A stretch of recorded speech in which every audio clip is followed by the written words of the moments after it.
So this is a little bit of a tutorial for men to have success with women while dating and in the romantic realm.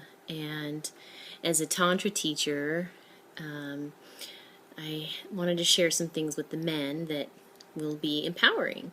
So one of the things that one of the Tantra school teaches, which is called Kwadoshka, they're based out of Phoenix, Arizona, and it's the Native American shamanic version of Tantra, because you'll find that a lot of cultures have their own version of Tantra.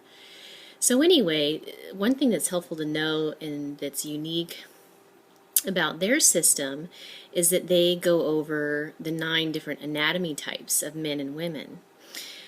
And it was really fascinating to learn that there are, 9 different anatomy types out there in general that you men will be working with when you're trying to be intimate with a woman. And that can sometimes be confusing because I think we're given the impression that it's one size fits all kind of thing, and that's not at all the case. So they teach in medicine wheels, and they cover that there's basically 4 different types, and then there's 4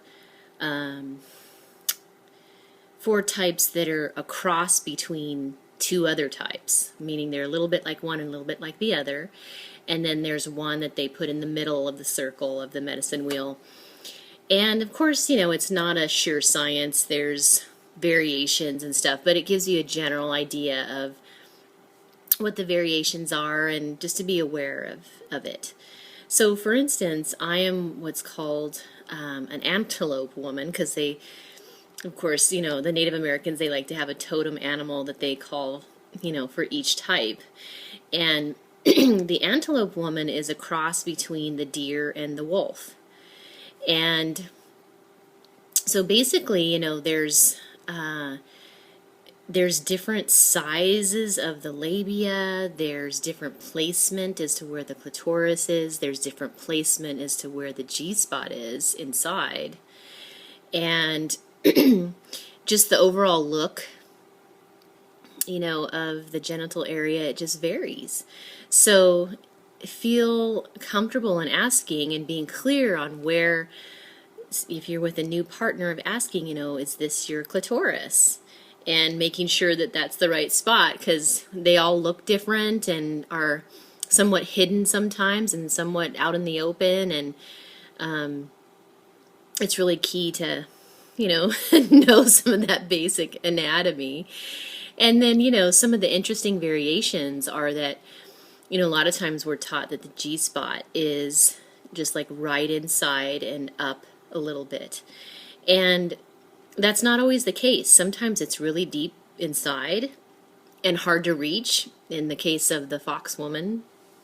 And then mine, for instance, which is part of the deer woman and often the antelope woman, is that our G-spot is right at the opening. So it's really not far inside at all, and it's easily accessible. And there's different tendencies and preferences that go with each of the types. So different positions, for instance, will work better for some types versus others, because anatomically we have different size openings. We have different depth inside our vagina, and we have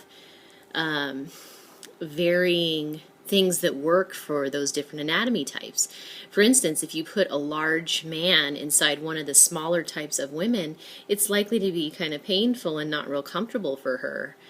And likewise, if you get a large woman who has a pretty large opening, and then you get a small or average male, it's not going to do as much for her because she can't feel him and it's not rubbing against the sides.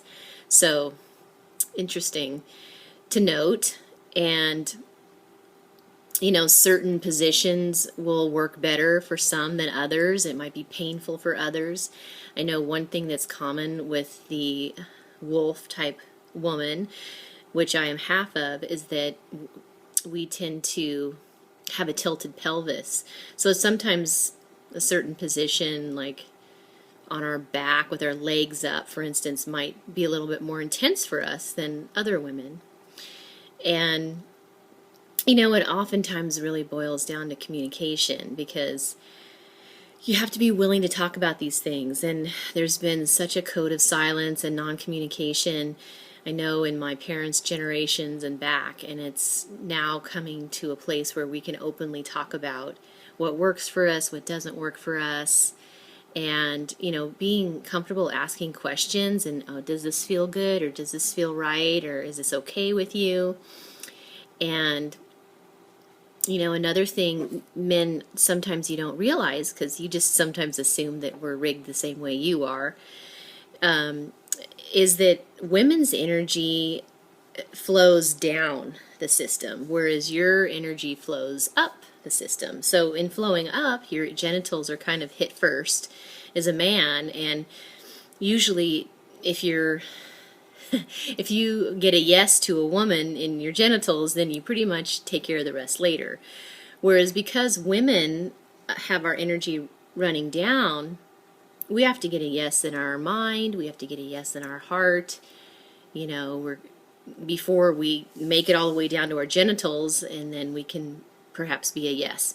But if we're getting a no here and a no here and it's not feeling safe, it's hard for us to get turned on. So that's something to consider, because in turning on a woman, you're not going to go straight for her genitals or her breasts. That's a little bit fast. We're a little bit more slow cookers. We need some warming up. We need to know it's safe, that you're not just trying to get laid, because we can pick up on all that stuff, and we do. We're intuitive, and we know, and you may think you're getting, trying to put one over on us, but deep down we feel into all that stuff. So the way to really work successfully with a woman is, for instance, to start with massage. So if you feel good in giving massage, then that's a really good first step where she's getting a yes, because it feels good, and so she wants to continue. If you don't know how to massage and it doesn't feel good, your touch doesn't feel good, then you need to overcome that and get better at it, because that's a really basic way that a woman can tell if this is going to be a good choice for her. Massage is a great way to start. And then, starting from the top of the body down is what works for women. Opposite for men. So that means you're going to be, massaging her hair and her scalp and her head, and, kind of taking over the steering wheel, in a sense, is how it feels to me. And being tender, with her face, and massaging.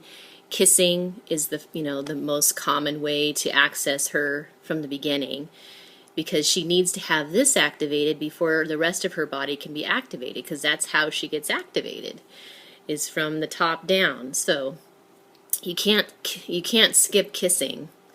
It just doesn't really work. It feels like, I've had it done before, where it just feels like a man is skipping steps, and it's like all out of order.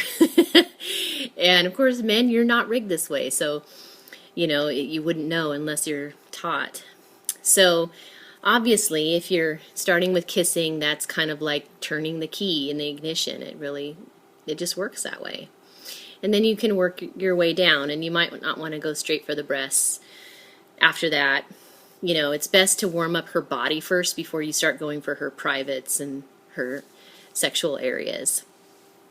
So there's a few tips. Women, I think, a lot of times have not really been taught to be too verbal about their sexuality, as far as what they like and what they don't like, and they might not even be in touch enough with what they like and what they don't like. They may not have enough experience or self-knowledge yet, depending on how young they are and experienced they are. So that's where questions really help, guys. You can ask her questions and make sure that you're checking in with her, and, is this okay, or does this feel good? Is there something you'd like better?